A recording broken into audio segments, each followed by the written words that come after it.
Guys, lipat-lipat session na, lipat day. Ano mga sabi mo? Sarap? Good job! Cute para sa kusina. Parang itatanim ata. Ang cute. May color purple.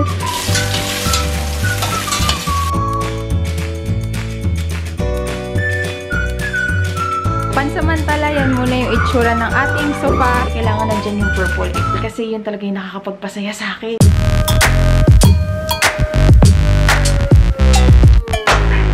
Good morning mga Airs Loves! Today is September 2, 2017 and ito na yung pinakakauna-unahang vlog nung nakalipat na kami ng bahay. Pero guys, meron akong mga vlog nung naglipat bahay kami. Pero ang kaso ay nagkaroon ng crop sa gobyerno. Hindi, joke lang. Nagkaroon ng corrupt dito sa SD card. Ano to libre to dito sa camera. Ang pangalan niya ay Lexar.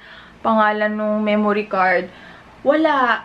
May mga scene na hindi naman na-corrupt katulad nung binababa na yung mga gamit sa bahay. Pero yung naglipat na kami, dito na nilalagay sa apartment, wala na. Hindi na siya ma-read error na. Tapos kahit anong saksak balik sa laptop, wala. Kaya sabi ko, nakakainis naman panoorin yun. Naglipat bahay, tapos sa susunod na nagluluto na sa bagong apartment, maayos na yung gamit. Nanghinaya nga ako kasi dinocument ko pa naman yung inaayos ko. Yung hindi ko alam kung saan yung filming room, pabalik-balik ako. Hindi ko alam saan kami matutulog.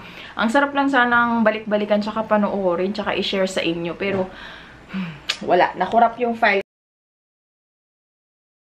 Guys, lipat-lipat session na. Lipat day. Nag-arkila na lang kami nitong truck. Malapit dito sa amin. So, yan. And guys, lipat na tayo. Para ka tayo sa loob. Halika na rito!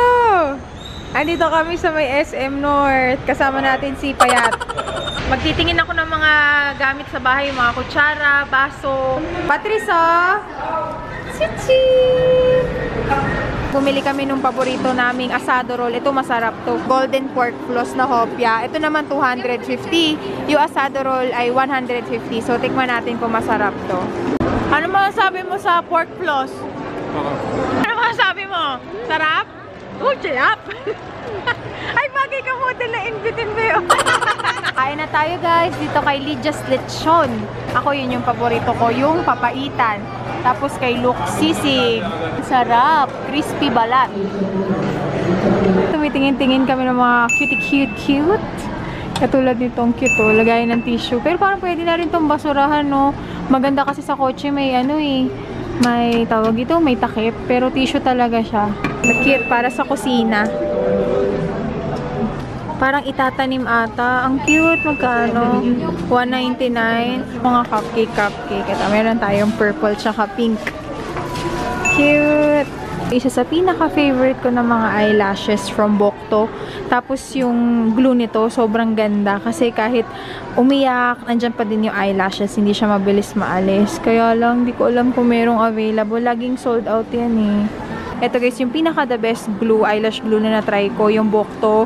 Medyo mahal lang talaga siya, 550. Pero promise, konti lang. Hindi talaga matatanggal yung pilik mata kahit umiyak. Dito to sa may Trinoma Landmark. Ang gaganda dito ng mga fake nails nila, Ito pa ibang designs. Cute! Daming bato. Ganda. Panggamit sa bahay. May nabili na kaming plato nung kailan Pero ito naman, maliit lang kasi yung bahay. Mga pampasikip lang pag bumili pa ako. Ito cute, purple na. Parang strainer. May pitchel na, tapos may baso pa na sa loob. Lavender pa.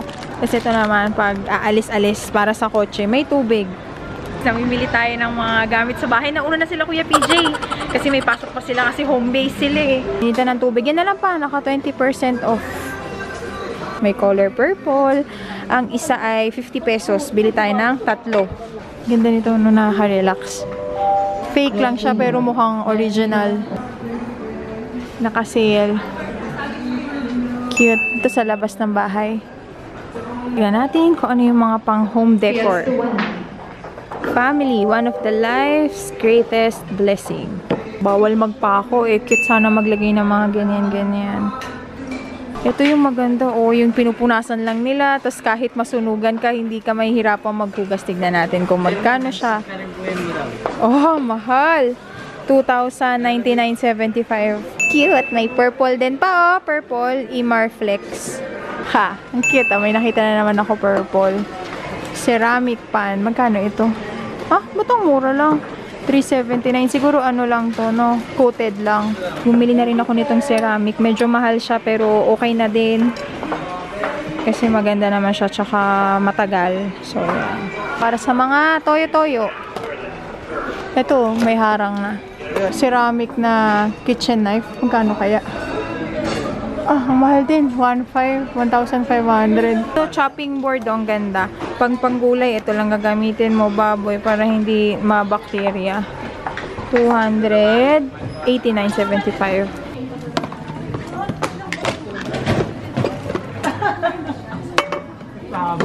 Dito naman tayo kay SM kasi ang aga nagsarado ni Trinoma.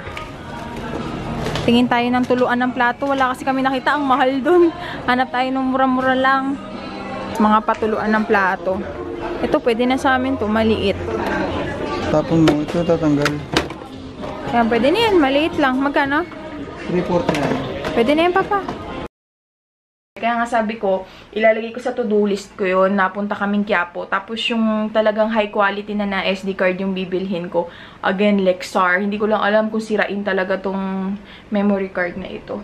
So, ayun. Ang agenda ko for today ay makapag-film na para bukas, Monday, meron ako mai-upload. Pero, unfortunately, wala pa rin kami internet. Dalawa na yung in-applyan ko. Nag-apply na ako kay Globe. Nag-apply na rin ako kay Smart. Parehas silang pwedeng fiber dito sa amin. Ay, Globe tsaka PLDT pala, Smart tuloy. Pag parehas daw fiber, matagal daw talaga yung process. Pero sana, okay lang sa akin mag-intay kung para lang sa fiber. Kasi syempre, mabilis na yun. Yan, yun nga pala, nandito tayo sa aking bagong filming room. So, as you can see, meron na tayong natural lighting dyan na ganap. Pero hindi ko rin siya magagamit kasi dito ako nakaharap. Bala kong i-utilize ang aking white walls. Ito na yung iiba-ibahin ko yung background ko. Magagamit ko na yung mga kortina ko. And then, yan. So, yun. China-charge ko lang muna yung mga gagamitin kong camera. Ligpitin na muna natin yung hinigaan natin. So, yan. Labas na tayo dito sa filming room. Chinin! Ito na yung ginawa naming kwarto. Kung nanood kayo, naririnig niyo. Si Luxian yung nasa baba. So, kung naalala nyo yung mga previous video ko nung nilinisan namin, ito yung sabi kong gagawin kong filming room. Pero ang nangyari guys, sobrang sikip. Tapos sakto lang dyan yung double na kama namin. Kaya sabi ko, oh sige na nga, dyan na lang ang ating tulugan for the meantime. Okay guys? Kasi dito naman, ito guys ha, pakita ko lang sa inyo overview kasi wala tayong vlog. Ito na yung aking makeup room. Pero hindi pa siya totally ayos. Pero pwede na makakapag-film na. Ang mahalaga makapag-film na. Tapos, ito yung pangalawang kwarto. Yung pangalawang kwarto ay mas maliit. Gusto ko sana itong gawing tulugan. Pero ang problema, medyo kulob siya. Unless kung lalagyan ko ng exhaust fan para yung aircon sa kabila pumasok dito. Pero, nilagay ko na muna yung mga gamit namin, mga damit, para kahit papaano ay maayos yan siya. So, ayan. Tapos, dito sa kabilang side, nandito yung mga damit ni Lux at saka ni Sky. So, there. Paglabas natin itong pangalawang kwarto, yan. Ito yung area kung saan ako nag-film. Andyan yung mga gamit ni Sky, mga school supplies, mga pang-planner ko. Hindi ko pa nga lang naaayos kasi ito gusto kong gawing puti. Tapos, ito gusto kong gawing puti kasi meron din akong balak dyan na pwede ko siyang gawing background. So, ganyan na muna yan siya guys habang hindi pa masyadong maayos. Ang gustong-gusto ko dito kaya ito yung napili kong editan. Kasi tignan nyo ha kung ano itsura sa harap. Pakita ko sa inyo. Yan. Meron akong view ng langit, tsaka ng puno. Ang sarap lang tignan habang nag-edit. Okay, going back, ayusin na natin ang kama dahil nagising na kaming lahat.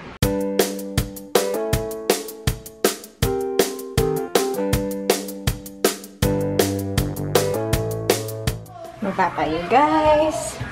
Inalis ko muna yung sofa dito kasi maganda yung araw ngayon. Nilad ko muna siya kasi ang ganda ng araw para yung mga germs. Taray, germs. So, yan. Luto na muna tayo. Lulutuin ko ay sinigang na ulo ng salmon. So, yan yung mga gulay natin.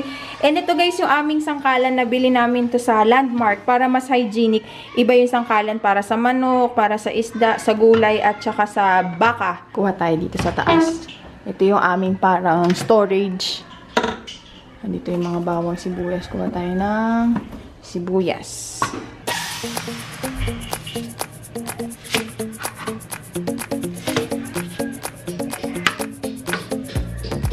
Ito na yung mga sangkap natin. Yung sangkap lang din sa sinigang na baboy.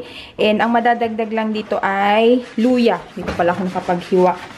Kuha tayo ng luya. Since isda yung isisigang natin, may lansa. Ito yung makakapagpaalis ng lansa niya, luya. Una kong ginagawa, piniprito ko na muna yung isda para mas less lansa din, saka mas lumabas yung lasa niya.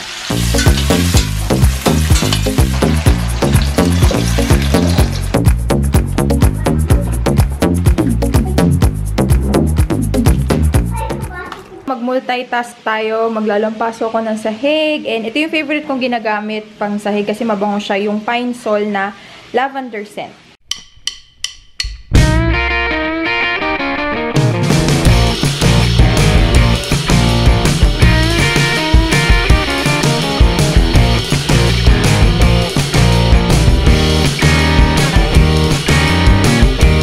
Hindi ko pa siya napapagawa ng cover. Mamamako siya pag hindi nilagyan. Kaya ang ginawa ko, bumili na lang ako sa Pure Gold ng 2 kumot. Ganito yung gusto ko kasing texture, yung parang mabalbon. Yan. Binabalot ko na lang siya dito para kahit amoy pawis, ganyan, o kaya hindi pa naliligo, hindi kakapit mismo dun sa foam ng sofa yung amoy.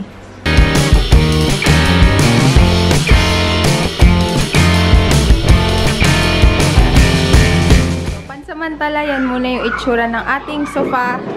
And ang ingay, may naririnig ako. Ayun, si Sky, nangangapit bahay. Sky, kakain na! Tapos na ako maglinis ng bahay, nakakain na rin kami. And alam nila, siesta ng ating baby. So, ayan, natutulog muna si Sky. And si Lux nagpa-car wash muna. So, ang ginagawa ko today ay nag-aayos ako, sinusort ko na yung mga gamit para maganda naman sa paningin. Tapos punta tayo uli dito sa aking filming room. So, yan, binubuksan ko lang tong pintuan para lumabas kasi nag-aircon kami. And si Sky, pawisin. So, yun, going back. I'm so happy. Sana lang magtuloy-tuloy, sana wag ma-jinx. Nagpunta na dito yung sa PLDT Fiber and nagsasurvey na daw sila. Pag naging okay, kakabitan na tayo ngayong araw. So, ay guys, sobrang tagal kong nag-intay dyan sa internet. Sabi ko nga sa inyo, dami namin pinasahan. Pero sabi ko, kung mag-iintay na matagal, pero fiber naman ang ikakabit, willing to wait. So, ayun guys, ayan, nandito tayo sa aking filming room. And balak ko sana ibahin yung kulay ng cabinet, pero naisip ko, wag na lang.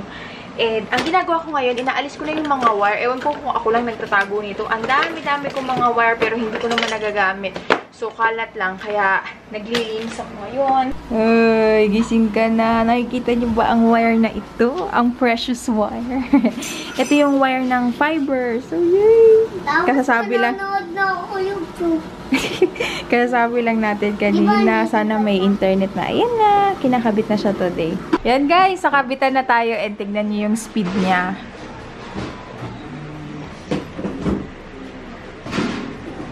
Ooh. Ano to, yung fiber na PLDT. 50 Mbps lang yung in-apply namin. Pero, may promo sila na first 6 months, naka 100 Mbps tayo. Kaya, pumapalo siya ng 90 mahigit. Yay! And, ang good thing, yung upload niya, hindi nagkakalayo. Sobrang taas din. Kaya, expect na mas mabilis ma-upload yung videos. So, ayan. Yay! Kabina, ito yung nabili ko sa Divisoria na mirror. Ginagamit ko siyang lamp kasi saktong-sakto lang yung hina niya. And buksan ko lang yung ilaw mabilis. Yan, tulog na si Sky. Ayusin ko lang yung legs niya. Baka mangalay.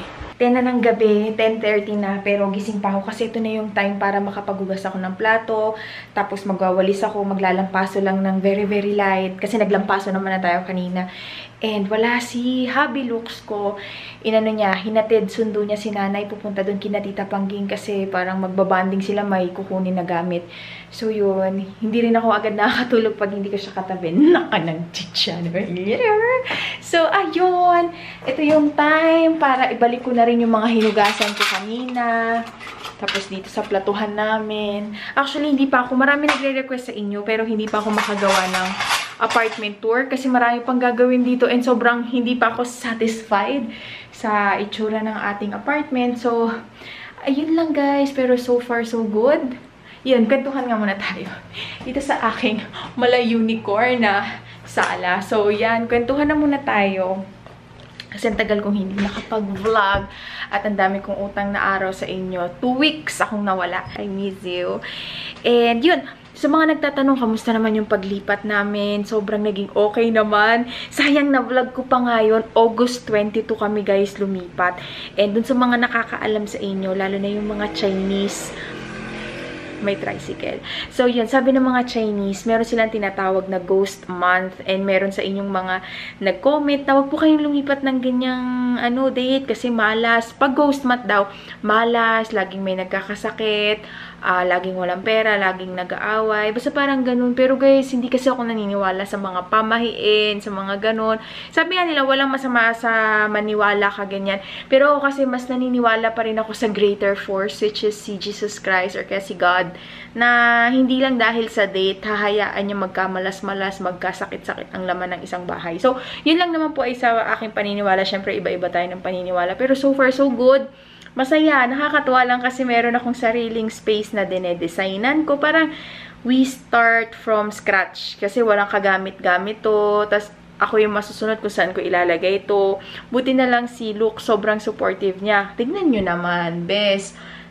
Ito, wala lang to ha. Pang ano ko lang to, pang accent ko lang to. Pero halos lahat dito sa bahay namin. Sabi nga nung may-ari ng apartment, sabi niya, bakit parang lahat puro purple? And syempre sa ibang lalaki ayaw nila yon kasi masakit sa mata nila yon. Pero si Lux pa yung nagsasabi na, ma, meron ako nakitang map, kaya lang hindi, walang kulay purple, color green lang. Sabi ko, okay na yan, sige. Sabi niya, sayang lang, no, dapat purple para pare-parehas yung kulay sa bahay natin. And I'm very happy na okay lang sa kanya na gawin kong parang dream house ko to. Gusto ko sana nung una, puro puti lang, ganyan, yung parang minimalistic approach. Pero knowing me, sobrang kikay ko. Malungkot, boring ako sa ganun. Gusto ko rin naman yung all white, pero syempre, kailangan nandyan yung purple. Kasi yun talaga yung nakakapagpasaya sa akin. Kaya, yan, tingnan nyo. Ito, pasilip ko lang sa inyo. Ito, hindi pa to tapos kasi nagpagawa ako ng mga built-in na shelves. Para, ito, hindi pa rin dito talaga tong ref. Pero, yan, halos lahat. Purple, lilac, ganyan. Yung CR namin. Tingnan nyo yung lagay ng plato namin. Purple, yan, mga labahan yan. Tapos ito yung pasilip sa CR, pero hindi pa ayos. Purple, purple, purple. Yan, purple. So, ayun. Buti na lang si Lux okay na okay lang sa kanya. So, yun guys. Dito ko na i-end yung vlog kasi wala naman ako masyadong gagawin bukod sa paglilinis. Tapos mag-vlog na ako everyday. Pero hindi ko mapapangako na yung isang everyday na yun ay ma-upload ko agad. Kasi alam ko mabilis kayo maboring. Kaya ako, mas bet ko yung ang daming ganap sa iisang vlog. 'Di ba? So, ayun. Pero gagawa na rin kami ni Lux ng challenge. Pipilitin ko siya. Ano kasi yun, mahiyain. Gusto niya nga ako lang. Sabi niya, sige na, sa'yo na lang. Ikaw na lang mag-video-video. Ganyan. Tapos sa mga nagtatanong kung babalik pa ba siya sa abroad. Ganyan. Sasagutin ko yan sa Chika with Aisha natin. Yun lagi kong ipapalit yun sa vlog. Pag walang vlog, meron tayong Chika with Aisha. Hindi ko sasayangin yung fiber natin. Kasi diba, 6 na buwan tayong 100 Mbps. Kaya, go, go, go sa go. Okay, thank you so much sa panonood nitong ating kauna-unahang vlog dito sa aming bagong bahay. Thank you so much for watching and see you tomorrow. Bye-bye! Up here!